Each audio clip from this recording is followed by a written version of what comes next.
Olá, seja muito bem-vinda ao Mais Yoga, na nossa aula teórica, que essa semana vai ser sobre meditação.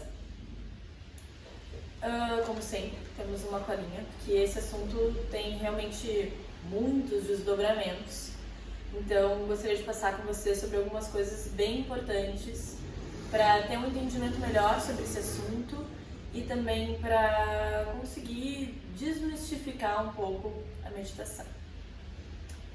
Então, só para vocês lembrarem, porque isso é uma coisa que eu já falei, na verdade, yoga é meditação.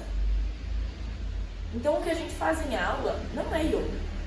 A gente faz um preparatório para o yoga raiz. Então, tudo que a gente faz em aula, aquele acervo de técnicas que é combinado em 1 hora, se chama Sukshma Vyayama, que nem Hatha Yoga é. Então, a gente pega ali, dá uma pincelada num acervo de técnicas do Hatha e monta um preparatório.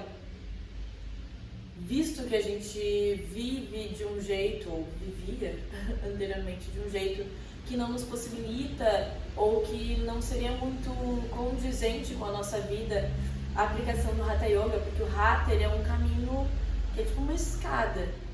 Você começa lá em asana no corpo, faz a série de asanas, que são 7, você faz cada uma delas por 21 dias e daí troca de sadhana e assim você vai indo. E na verdade você nem troca de sadhana caso você não tenha conseguido, dominar essa técnica. Então é uma coisa que é um caminho longo, é um percurso demorado e muitas vezes acaba não se aplicando à nossa vida moderna, à nossa rotina. Então o que a gente faz, a gente dá uma pincelada e cria uma aula. Mas eu gostaria que ficasse claro que yoga real, oficial, é meditação. E tudo que a gente faz em aula é para preparar você para isso, para que isso lhe seja mais fácil, mais confortável. A gente vai tirando as barreiras do seu corpo e da sua mente para que você consiga sentar numa posição confortável e estar com a mente mais desacelerada para vivenciar esse estado. Então o yoga ele é uma lógica reparativa, ele vai desfazer todas as desgraças que a gente já fez conosco, certo? Então, a meditação, ela é uma técnica, mas ela também é um estado interno, né? E ela visa gerar samskara de nirodha. Júlia, o que diabos é samskara de nirodha?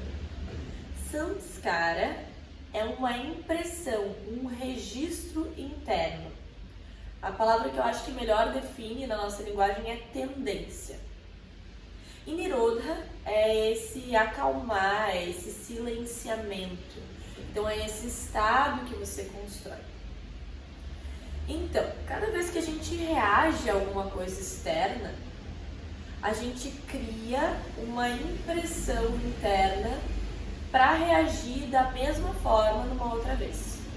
Ou seja, a gente cria uma tendência, um samskara. Essas impressões, elas são geradas tanto pelas nossas atitudes quanto pela nossa mente. Então você pode imaginar um colar de contas, certo? Isso seria um samskara. Existe um peso ali para você repetir esse condicionamento diversas vezes. Então, o que acontece? Quando você quer desfazer um samskara, você vai recondicionando a sua atitude. Cada vez que você age diferente por uma escolha sua, é como se você tirasse uma ponta desse colar e ele se tornasse mais leve. Então você reduz o seu condicionamento. Por isso que quando a gente está lá nos exercícios de equilíbrio, eu falo que se você desmontar, não tem problema, você remonta. Cada vez que você monta de novo a técnica, você tira uma conta desse colar e ele pesa menos. E essa conta vai para um outro colar, que começa a pesar, que é um novo condicionamento que você está criando. Então, se antes você caía do exercício de equilíbrio e ficava irritada, ficava frustrada, você tinha esse condicionamento. Toda vez que eu caio, eu fico muito de cara. A partir do momento que você tira isso e escolhe, não, toda vez que eu cair, eu vou remontar. E eu vou fazer isso quantas vezes eu precisar. você vai tirando contas do colar antigo e colocando contas nesse colar novo, que é: eu vou remontar todas as vezes que eu caí. E você vai fortalecendo esse condicionamento até o momento ali que você não cai mais tanto, que você já fortaleceu isso dentro de você. Então isso que é um samskara, é uma impressão interna que é gerada a partir da sua mente e das suas atitudes. E Nirodha é esse estado de silenciamento, de aquietamento, de acalmar interno. E nós queremos gerar samskara e impressões internas de Nirodha, desse silenciamento. Então nós queremos gerar um condicionamento ao silêncio. E, ok, então nós temos isso em mente, né? Só que a nossa vida normal é meio caótica. E uma coisa que a gente muitas vezes não para pra pensar é que a gente, ninguém, nem eu, nem você, nem ninguém, vive no presente. Então imagina que cada ser humaninho, ele tem uma bolha em volta de si. Essa bolha é uma bolha de pensamentos que está afastando essa pessoa da realidade. Então, geralmente, quando eu tô lá caminhando na rua, por exemplo, eu tô pensando em alguma coisa que aconteceu, ou tô pensando em alguma coisa que pode acontecer, ou eu tô pensando em situações que eu tenho que resolver, e eu não estou no presente, ou seja, eu não estou caminhando na rua, sentindo o meu pé tocar o chão, sentindo o vento tocar o meu rosto, o sol, a chuva tocar a minha pele. Não, eu estou vivendo numa bolha de pensamentos completamente engajada com a minha mente. Sendo assim, com essa afirmação, a gente se dá conta que a gente não vive na realidade. A gente vive numa bolha de pensamentos altamente identificadas com a nossa cabeça. Muitas vezes, né, a gente tem esse link muito forte com o passado, que muitas vezes está associado à tristeza, né? Essa coisa de nostalgia, de culpa, de ficar remoendo coisas que já aconteceram, que não tem mais como a gente mudar. Ou a coisas que podem vir a acontecer e que estão ligados à ansiedade. Então, projeções, coisas que eu não tenho controle, mas que eu fico conjecturando na minha cabeça, então altamente ligada ao futuro e raramente ligadas ao presente, nas sensações, nos sentidos e no que está acontecendo aqui e agora. Tá? E isso vem para nos mostrar o nível de identificação que a gente tem com a nossa cabeça. Porque é tão forte isso na gente que a gente realmente acha que é real. Então, eu não estou dizendo que você não tem problemas, porque sim, existem problemas reais que podem, né, estar ligados ao futuro. Mas muitas vezes a gente não tem esse controle e a gente gera uma angústia por estar pensando nessas coisas, tanto do passado quanto do futuro. E elas se tornam reais a ponto de gerar sensações físicas, como por exemplo uma crise de ansiedade, ou gerar uma crise de choro em você. E não é que essas coisas elas não são importantes ou relevantes, porque sim, elas são, né? Muitas vezes elas são coisas que são sentimentos que são normais, que você tem que reconhecer, que você tem que expressar. Agora, é importante que você saiba que ele não é a realidade de agora, que não é uma situação de luta ou fuga, por exemplo. Porque quando a gente dispara aquela ansiedade, é a sensação que a gente tem nessa coisa de luta ou fuga. Então vem um jato de adrenalina e é como se aquele problema fosse matar você, como se você precisasse resolver isso agora, senão você realmente vai morrer. E conseguir enxergar que não é uma situação de vida ou morte, e que sim, é um problema que você tem que resolver, mas que você pode lidar com ele de outra forma, e que não é o que está acontecendo aqui agora, não é um problema com uma faca na mão, no seu pescoço, isso já gera um centramento maior, para você ter uma clareza, não para ignorar esse problema e para ficar indiferente a ele, porque isso não é real, mas para ter um centramento maior para lidar com essa questão. Então, quanto mais presente você tá, quanto menos você se identifica com a sua mente a ponto de achar que aquela situação é real, vida ou morte, luta ou fuga, maior o seu centramento e maior o seu discernimento para realmente lidar com aquela questão. Complexo. Então, tendo tudo isso dito, né, o nosso maior problema é o nosso grau de identificação com a nossa mente. Portanto, a meditação entra como técnica aí. E nós temos alguns níveis, né, nesse caminhar da meditação. O primeiro deles se chama Dharana. Tá? O Dharana, ele é realmente um exercício mais forçado. Ele é a concentração, ou seja, é algo que você vai se esforçar para fazer. Não é algo natural. Ai, olha que legal, estou aqui meditando. Não. Ele envolve um esforço e não é algo natural. Dentro do Dharana, a gente tem 3 níveis. O primeiro e mais fácil é o Sthula Dharana, que é a fixação, a concentração sobre um objeto mais grosseiro, que está ligado aos 5 elementos. Então aqui como técnica nós temos ficar com os olhos abertos e fixar o olhar no objeto. Toda vez que você perceber que a mente saiu fora, você vai trazê-la de volta. Então você vai olhar para um objeto, vai ficar lá com o olhar e com a consciência lá. A mente pensou, ai, comida. Tá, olha aqui, pensei em comida, vou trazer ela de volta. Voltei, tô lá olhando de novo. Ai, meu Deus, é aquele problema que eu não resolvi, é aquele amigo meu que me falou uns negócios que eu não gostei, eu não consegui abrir minha boca. Tá, de novo, minha cabeça saiu fora. Vou trazer ela de volta, vou olhar ali de novo. Ah, tá, não tô pensando em nada. Pensou em alguma coisa. Traz ela de volta. Tá, tô aqui olhando para essa mesa. Mesa, dê um nome pro objeto. Volta. E é um trabalho árduo, é chato, porque dá raiva. A mente ela vai sair fora várias vezes. É o condicionamento natural dela, é a dispersão. Então você vai ter que ser muito paciente, vai ter que aceitar e vai que nem uma criança que tá saindo do lugar. Em vez de pegar, gritar, estourar com a criança, você vai trazer ela de volta, vai sentar, vai mostrar pra ela ali o que ela tem que olhar. Vai pegar pela mãozinha, vai de novo. Até que em algum momento ela vai ficar um pouquinho mais quietinha. Ah, ela vai sair de novo.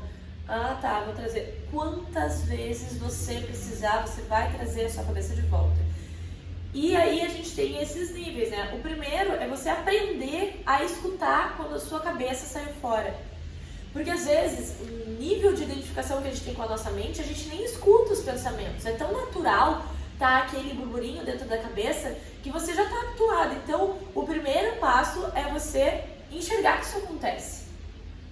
E entender que uma dispersão pode ser até uma palavra solta na sua cabeça. Então, tá lá, né, tá tentando concentrar e daí vem, pato! Isso acontece muito comigo. Tipo, palavras que não tem sentido nenhum. E aí você vai, na real, isso foi uma dispersão. Traz a mente de volta. Então, você vai primeiro identificar dispersões, né? Depois você vai aprender a trazer a mente de volta. Então, vai ver, identifiquei aqui, veio um som, veio uma música. Às vezes, música também fica na cabeça, você nem se dá conta. Tipo, uma trilha sonora tá ali, de plano de fundo. E aí você tem que se dar conta que isso está acontecendo. E isso é um trabalho bem difícil, é escutar a mente e trazê-la de volta. E voltar para o objeto. Talvez dure 1 segundo, talvez dure 1 milésimo de segundo. Mas cada milésimo de segundo que você fica ali é um samskara que você cria para Nirodha. Ou seja, é uma impressão interna que você registra para o silenciamento. E isso, cada vez que você permanece ali mais 1 segundo, você fortalece, né, esse registro interno, essa tendência. E você vai notar que quanto mais você fizer, mais fácil vai se tornando. Você vai percebendo que ao exercitar, se torna mais fácil você perceber. Depois você trazer a mente de volta, você vai notar que antes o que durava meio segundo, começa a durar 2, 3. E cada mini passo que você dá é muito importante para a meditação. Então, o primeiro nível, Sthula Dharana, é concentrar-se sobre um objeto composto pelos 5 elementos. Depois a gente tem Sukshma Dharana, que é um exercício mais sutil. Então você fecha os olhos, o que já tira ali, né, um estímulo, e você se concentra em algo sutil, como por exemplo um som, uma sensação do seu corpo, ou observações da sua própria mente. Então você pode focar nos sons ao seu redor, você pode focar, sei lá, numa sensação no seu corpo, no tato, ou então você pode focar, por exemplo, em observar os seus pensamentos como algo fora de você. Isso é super difícil, porque a gente está acostumado a se engajar nos pensamentos. O pensamento começa ali, a gente já embarca, pega o trenzinho e vai junto. E na verdade, você pode observar um pensamento. Ah, eu pensei nisso. Ah tá, deixa ele passar. Vai surgir outro. Ah, bom, eu pensei naquilo. Deixa ele passar. E daí fica como um trem passando à sua frente. Você vai vendo cada vagão, você não entra dentro do vagão e vai embora, você fica olhando. Isso parece bem difícil, especialmente quando a gente tem bastante identificação com a mente, mas você pode experimentar como você se sente. Se for muito difícil, fica no Sthula-dharana, fica olhando para um objeto, porque é mais fácil você perceber quando você deu aquela viajada, né? É uma coisa mais densa, então é um nível anterior. E depois, no terceiro nível, nós temos o Jyotir-dharana, que seria a concentração no silêncio. Então, conseguir escutar o silêncio e concentrar naquilo. Então, quando eu falo para vocês para perceber a pausa entre um ruído e outro, ou para realmente tentar escutar o silêncio, é isso, é concentrar sobre a ausência de som. Depois do dharana, que é a concentração e exige um esforço, nós temos dhyana, que é a meditação. Qual é a diferença entre dharana e dhyana? Dhyana não tem mais o esforço, se torna uma coisa natural. Então você remove o esforço. O que acontece? Chega um momento ali que se chama Chittasya Ekagrata Panama. Tá? Chittasya significa mente. E Ekagrata é se agarrar em uma coisa. E Panama é evolução. Ou seja, é aquele momento que você criou um condicionamento de Nirodha, desse silenciamento, suficientemente grande para que o esforço vá embora. Então você já pesou o colar de contas o suficiente para ele gerar um registro interno no seu corpo que vai tornar aquilo mais natural. Então, quando chega esse nível que você não precisa mais ficar se esforçando, trazendo a mente de volta 115 milhões de vezes, ganha uma naturalidade, isso significa que você passou para o nível de dhyana, tá? E nesse nível, é isso. Basicamente, é tu relaxar em algo. Então, a palavra concentrar, que demanda esse foco, ela não faz mais sentido. Tu relaxa a tua consciência sobre alguma coisa. Também tem 3 níveis. E esses 3 níveis, eles surgem daqueles 3 níveis de dharana.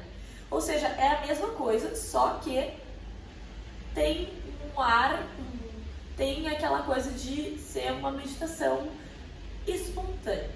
O que não significa que não vai existir dispersão, mas elas são menores, então demora mais tempo para que a dispersão aconteça e não existe tanto esforço, tanta guerra com a mente.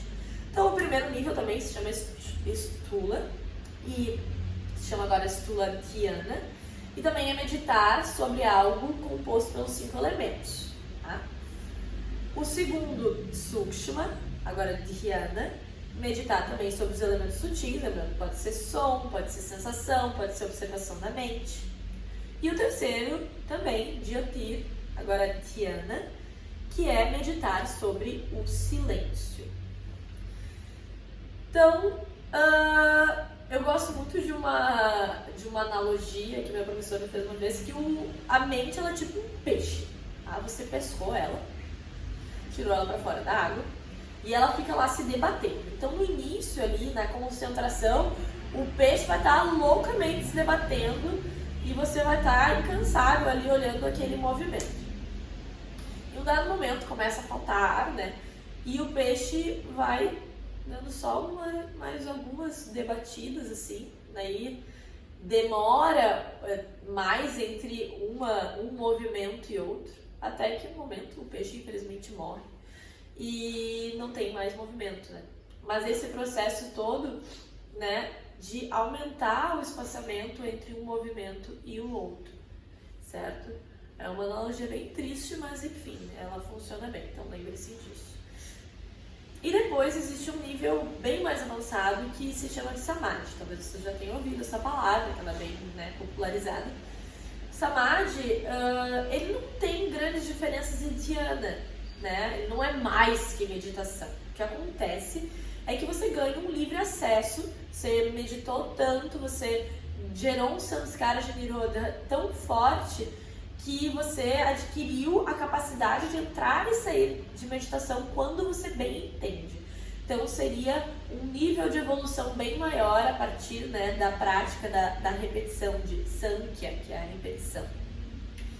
E ao longo, né, da vivência de Samadhi existem 7 níveis que a gente não vai falar hoje, mas que você vai expandindo a sua consciência, né, até o final, que seria o fim da roda do sofrimento, que é o objetivo do yoga, né, que é você sair do sofrimento humano, que é você vai ganhando acesso, vai ganhando entendimento e um autoconhecimento a partir da vivência da meditação.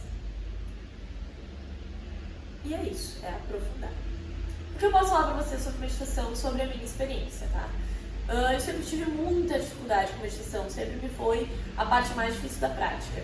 Então eu pratico desde 2012 e por muitos anos, antes de eu entrar no Hatha Yoga, chegava um momento tipo, meditação, e eu já começava, meu Deus, que droga, eu nunca consigo meditar, que agonia, agora eu vou ficar aqui vários minutos me debatendo e eu não consigo parar de pensar. E tinha uma cobrança, tinha um esforço, tinha uma frustração muito grande, porque já me gerava uma ansiedade de que eu não ia conseguir.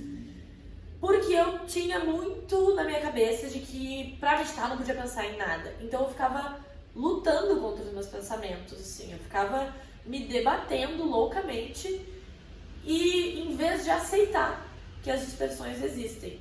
Então, o que foi uma grande virada de chave para mim no Hatha Yoga foi aceitar que as dispersões acontecem. Elas vão acontecer, aceita que dói menos.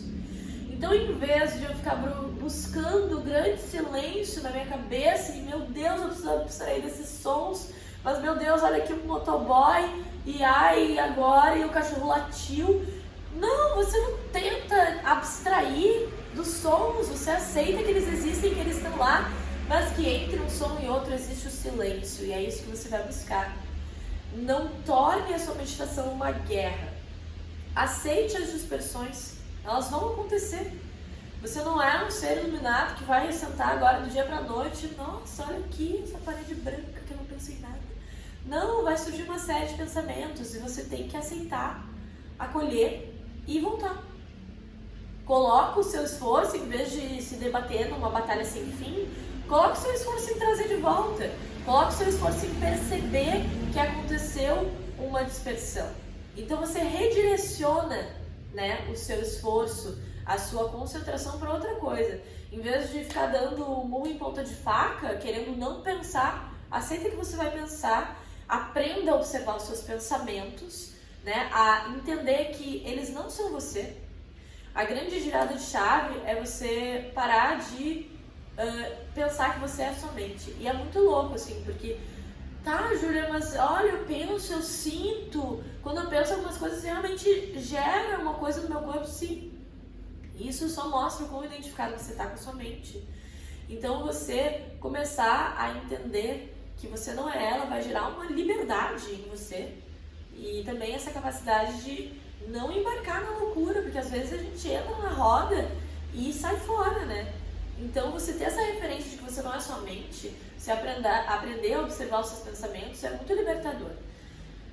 Comigo, assim, o que eu posso dizer é que eu sempre fui uma pessoa muito identificada com a minha mente e eu sempre tive um nível de identificação forte a ponto de me gerar ansiedade, de me gerar coisas do meu corpo mesmo, assim.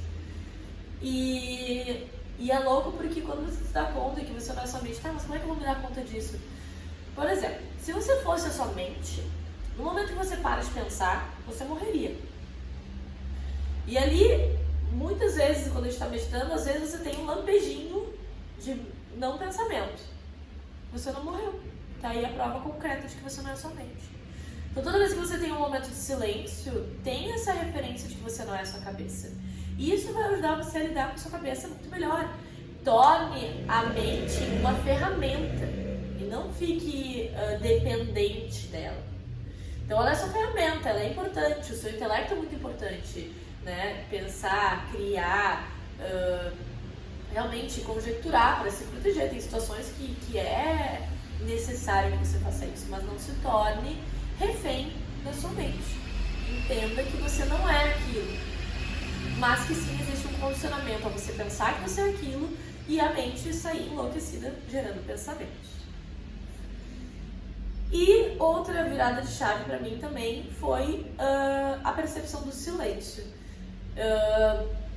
E de novo, não pela abstração do que está acontecendo, mas sim pelo entendimento de que o silêncio ele existe através disso.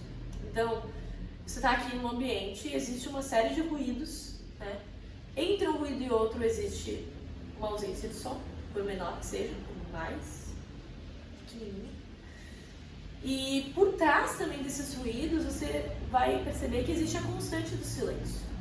E pra mim foi muito legal no momento que a primeira vez que eu consegui escutar o silêncio. Na minha vivência, é um chiado, um chiadinho assim que eu escuto. E quanto mais eu me concentro nisso, mais forte e ensurdecedor fica, a ponto que daí naturalmente eu nem presto atenção nos outros ruídos. Mas não porque eu fiquei evitando eles, mas porque o outro estímulo, minha concentração sobre eles se tornou tão forte que naturalmente aquilo não se tornou mais tão denso. E é muito legal assim a vivência, é uma vivência bem profunda. Tem gente que relata que fica um zumbido bem agudinho assim. Você vai ter que experimentar o seu.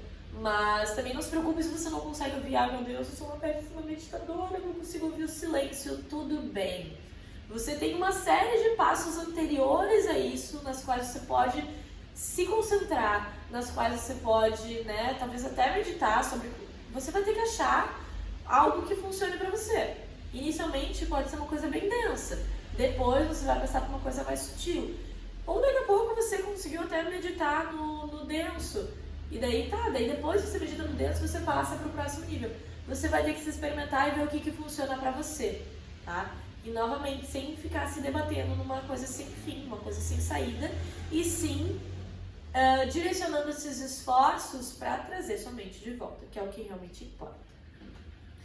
E falando agora sobre ferramentas, nós temos o asana, que vocês já sabem, que serve para atuar energeticamente no nosso corpo, distensionando, liberando bloqueios energéticos, fazendo fluir energia pelo nosso corpo, construindo mais canais energéticos. E todas essas tensões que a gente faz para se proteger no mundo devido a traumas, devido a várias questões que a gente cria couraças no nosso corpo para não sentir e que nos impedem de vivenciar o mundo de uma forma mais real. Então o yoga ele tem essa atuação física, densa de um trabalho corporal de desfazer os estragos que a gente fez, dadas as nossas vivências traumáticas, nossa proteção contra o mundo. Mas também ele serve para promover o conforto no assento sentado. Se yoga é meditar, eu preciso mexer meu corpo para que eu consiga ficar aqui horas sem pensar, ai como meu joelho está incomodando, ai como minha perna está horrível, ai como minha bunda está doendo. Então o asana também serve para isso. E é interessante porque você também pode vivenciar estados de meditação em asana. Então existem 3 níveis, ali quando a gente está fazendo as práticas de asana no Hatha Yoga. O primeiro é você ficar um longo tempo, então conseguir ficar numa postura tipo 10 minutos. O segundo é você encontrar realmente um relaxamento nessa postura, descontrair todas as suas tensões e chegar lá naquele ponto máximo completamente relaxada. E o terceiro seria encontrar o silêncio aí. Então você pode ter uma vivência de meditação em asana. A segunda ferramenta é o pranayama, que são os respiratórios, que para mim é um link muito forte com a meditação. Os pranayamas eles são um gancho muito eficiente para isso, porque eles modificam o nosso estado interno. Tá? Cientificamente falando, eles atuam no nosso sistema nervoso parasimpático, que é o contrário de luta e fuga. Eles geram uma sensação de relaxamento, eles reduzem os batimentos cardíacos, eles reduzem aquela sensação de estresse que, né, seria necessário para um momento de luta e fuga, né, para realmente dar aquela desacelerada. Os pranayamas, eles atuam sobre isso e eles geram essa desaceleração e esse silenciamento. E em pranayama também você pode vivenciar um estado de meditação. E a meditação em si, nós temos várias técnicas. E eu fiz um compilado de todo o meu conhecimento das técnicas do mais denso ao mais sutil, dada a minha vivência, com a ajuda de um amigo meu. Então, foi bem legal assim, essa construção, e eu vou mandar esse material para vocês poderem experimentar vários tipos de meditação e ver quais vocês se identificam. Eu vou falar um pouquinho sobre cada uma delas, para vocês depois não ficarem com dúvida, ou se ficarem com dúvida, vocês podem olhar o cardzinho que eu vou mandar e escutar esse finalzinho do áudio para esclarecer, né, qualquer dúvida. Então, a primeira técnica a gente chamou de body scan, que seria escanear o corpo dos pés até a cabeça, né? Você sentir o seu pé, seu tornozelo, suas canelas, panturrilhas, joelhos, criando consciência de cada parte do seu corpo, dos pés à cabeça. Isso vai gerar uma sensação de presença muito grande. Não é um exercício de meditação propriamente dito, mas ele gera essa sensação de estar no aqui e no agora. Já é um passo bem grande, né? Um passo inicial, mas muito importante. O segundo que a gente elencou é deixar a mente livre, mas sem se engajar. Então é você deixar a sua cabeça livre para ela pensar no que ela quiser. E você vai só observar, assim como eu falei, os pensamentos passando na sua frente. Ah, olha ali, pensei nisso. Olha ali, pensei naquilo. Olha ali, tal coisa. Então é observar os seus pensamentos, tentando não embarcar, não se enredar em cada um desses pensamentos. É bem difícil, porque a gente está habituado a embarcar, mas se você embarca, não tem problema, você traz a mente de volta e volta a assistir, como se fosse uma TV ali na sua frente. O terceiro exercício eu gosto muito, é você fazer isso, né? Você tem dois níveis, você pode deixar a mente livre e toda vez que vem um pensamento você anota, ou o que eu gosto mais é você escolhe um exercício de concentração qualquer que você se identifica e você executa ele. Você está lá fazendo seu exercício de concentração, vamos supor, eu estou concentrando nos sons ao meu redor. Daqui a pouco vai vir um pensamento, e você já sabe que ele vai vir. Você vai pegar, você vai abrir os olhos, você vai pegar sua caneta e vai escrever. Pensei em massa com molho vermelho. Daí você vai lá, você vai fechar os olhos de novo e vai voltar para o seu exercício de meditação. Daí começou ali na sua cabeça o estresse que você vivenciou na sua casa na semana passada e você ainda não resolveu. Tá, você vai. Estresse da semana passada. Tá. E nisso você vai gerar uma lista de coisas que passaram pela sua cabeça durante o seu exercício. Duas coisas muito importantes que acontecem aí. A primeira é você aprender a escutar melhor a sua cabeça. Daqui a pouco você vai estar reparando coisas que você nem reparava antes. Quando eu fiz esse exercício, eu fiz por uma semana, eu me dei conta que às vezes eu achava que eu estava meditando, mas tinha uma palavrinha solta que vinha, tipo cachorro, tá? E eu deixava passar, porque era tão rapidinho que eu achava que não tinha interrompido. E quando eu fiz essa vivência, eu aprendi a escutar muito melhor a minha cabeça. E você para a cabeça imediatamente, porque você tem que abrir os olhos e escrever, e depois você volta. Então você não dá muito chance da cabeça super embarcar em um pensamento. Outra coisa muito interessante é você ler essa lista depois, ver o que acontece na sua cabeça e ver uma série de situações que talvez você não tenha resolvido e se desafiar a resolvê-las. O meu instrutor me propôs isso, que se tivesse qualquer situação prática ou emocional que eu precisasse resolver, eu tinha um período de uma semana para resolvê-las. Se desafia a fazer isso porque é muito legal. No meu caso, eu descobri que a minha cabeça era um caos, que não pensava em situações reais e só em coisas totalmente nada a ver. Você vai ter que descobrir o que acontece dentro da sua mente. Daí aqui é uma série de exercícios sutis, tá? O quarto seria os olhos abertos, focando seu olhar na vela. É legal a vela porque ela tem um certo movimento e mantém você entretido. O quinto seria a mesma coisa, só que sobre um objeto estático, que é um pouco mais chato, né? A sua cabeça pode se entediar e gerar mais pensamento, mas é um pouquinho mais avançado. O sexto é você começar com os olhos abertos sobre um objeto e depois fechar e mentalizar esse objeto. Até o momento que talvez você meio que se perca, daí você pode abrir os olhos de novo e depois voltar a fechar. O quarto seria o Shambhavi Mudra, que é um mudra, a gente já falou sobre eles, é uma técnica mais avançada, mas eu acho ele muito legal, que é você abrir os seus olhos e você meio que deixa o olhar sobre tudo e nada ao mesmo tempo. Você não vai focar em nada, você vai deixar ele bem amplo, de maneira que você não olha nem para dentro, nem para fora. É um olhar meio no horizonte, sem focar em absolutamente nada.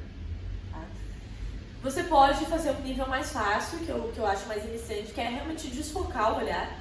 Mas o Shambhavi mesmo é você deixar o olhar sobre tudo e nada ao mesmo tempo. É um olhar no horizonte, sem foco. Oitavo é você colocar sobre as suas mãos um objeto e se concentrar sobre o estímulo tátil. Então você pode se concentrar sobre o peso, você pode se concentrar sobre o calor, você pode se concentrar sobre, né, o estímulo que isso está fazendo sobre as suas mãos. E daí nós passamos para o 9, que é a mesma coisa, só que você vai tirar o objeto das suas mãos e você vai continuar mentalizando aquela sensação. Um pouquinho mais sutil. O 10º é você observar a sua respiração, sem atuar sobre ela. Você vai deixar o corpo respirar como ele quer, respiração involuntária, e você vai assistir a sua respiração. Você provavelmente vai tentar controlar a respiração, e aí você vai voltar e vai deixá-la livre e vai voltar só a sentir o movimento de entrada e saída do ar. O 11º também está ligado à respiração, se chama Kartari Mudra.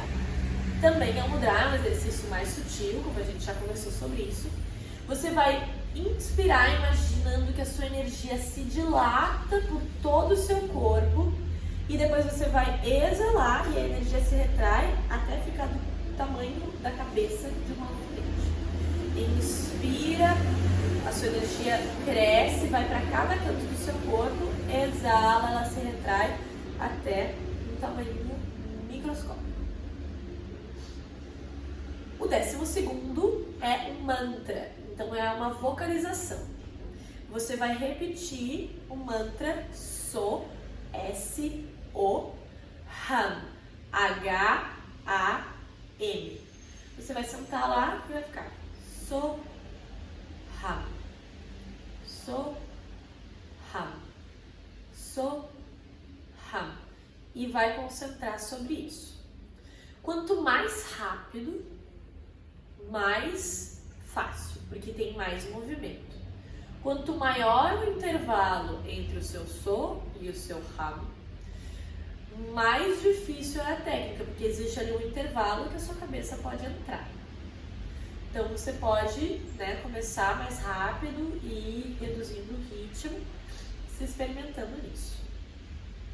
A 12ª técnica é o Soham, só que mentalizado. Você vai continuar a mesma coisa, só que você vai escutar só dentro da sua cabeça, tornando isso um pouquinho mais sutil. A 14ª, mesma coisa, só que com Om. Você vai vocalizar o Om. Quanto mais rápido, mais fácil. Quanto maior o intervalo entre um e outro, mais difícil. Tem uma técnica também no Hatha, que eu gosto bastante, que você faz o Om.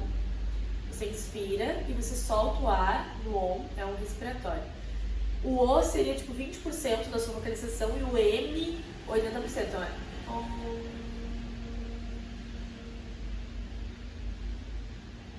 Até acabar o seu ar, então você vai entrando no silêncio devagarinho e aí você mergulha no silêncio. E aí você pode, no respiratório você logo inspiraria e faria o Om de novo, mas eu gosto de inspirar, fazer o OM prolongado, mergulhar no silêncio e esperar para voltar quando gera uma dispersão. Então você faz o OM prolongado, você mergulha no silêncio, permanece até que você pense em alguma coisa e aí você volta. Eu gosto bastante dessa técnica, acho ela muito boa.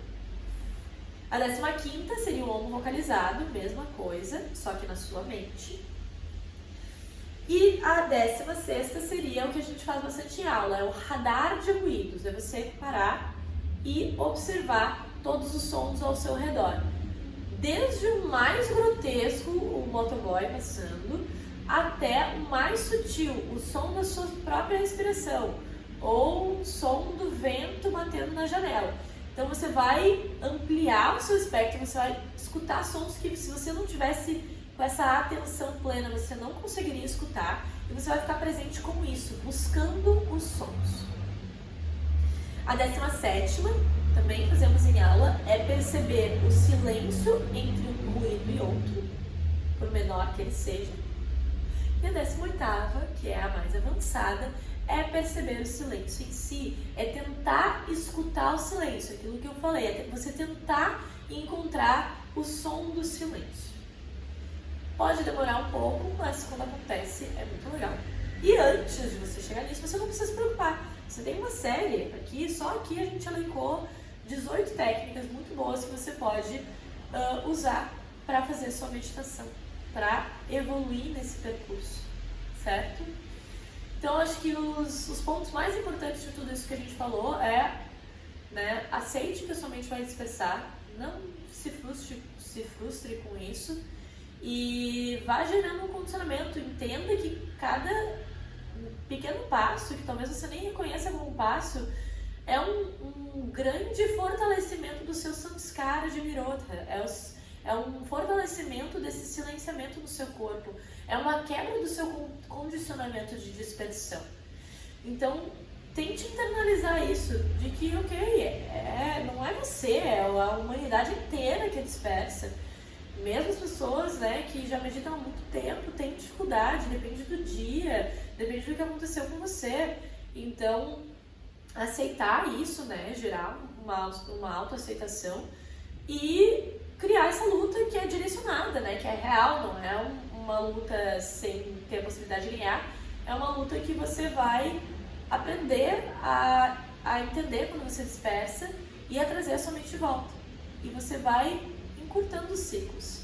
Você vai aprendendo a fazer isso cada vez mais rápido e aumentando o espaçamento entre um pensamento e outro. Então é isso, gente. Vamos meditar, porque posso falar horas para você sobre teoria, mas você só vai vivenciar isso quando você sentir no seu próprio corpo. Espero que vocês tenham gostado e qualquer dúvida que vocês ficarem, se vocês quiserem compartilhar a experiência, as dificuldades de vocês, compartilhem comigo, porque é muito provável que eu tenha algo que eu possa dizer para vocês que eu já passei ou que alguém que eu conheço já passou e que vai ajudar você nessa experiência, tá bom? Um grande beijo e até a nossa próxima aula.